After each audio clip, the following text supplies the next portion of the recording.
Something terrifying took the South by surprise last night. No warning, 25 tornadoes striking in less than 24 hours, roaring through 4 states in the darkness. And this was the scene today in Alabama, Arkansas, Mississippi, and Tennessee, where entire neighborhoods were wiped out as families slept. At least 2 are dead, 100 injured. And we know that tornadoes peak in May or June, so no one could believe this is happening now in winter. ABC's Steve Osunsami in Alabama reports on the freakish, frightening new weather pattern. Steve. Good evening, Diane. It feels like we've been here before, and we have. The tornado that hit here last night destroyed some of the same homes that were hit the last go-round. Families who lived here were lucky to get out alive.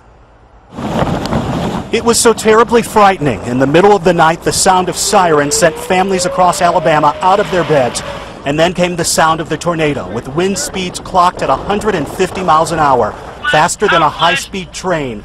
Right in front of us. Power flag! Twisting giant trees, flattening neighborhoods, and cutting a deadly path. It's a total destruction. It was an experience for me. I don't want to go through it again.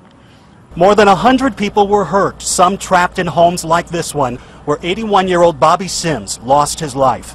16-year-old Christina Heichelbeck was also killed. She was an honor student and sang in her high school choir. Her friends say she sang like an angel. But what were you doing inside here during all? I was covered up in the tub with my pillow over my head, crunched down. Andrea Johnson says God was watching over her. She showed us what's left of her home. Somehow she made it from her bedroom to her safe place in time. What are you thinking right now? What I love and what I cherish, my home is gone. In an instant. It's like that.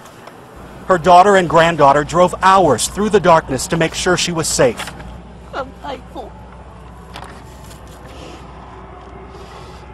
The pictures look so familiar. This panoramic image reminded us so much of the tornadoes here last April that killed nearly 240 people. It reminds me of April all over again, what we all went through, and it's just so sad. Scientists say it's rare to see such a strong, so deadly tornado this early in the year, but warm air in the south collided with cold air from the north at just the right moment, at the most unfortunate time of night.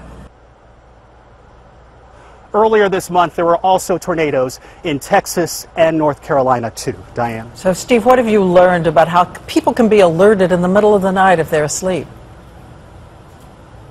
Well, one suggestion is to go to websites like FEMA.com, register your phone number, and then they will call you with alerts in the middle of the night. So they'll wake you up in the middle of the night. That's FEMA.com. Thank you, Steve Osunsami.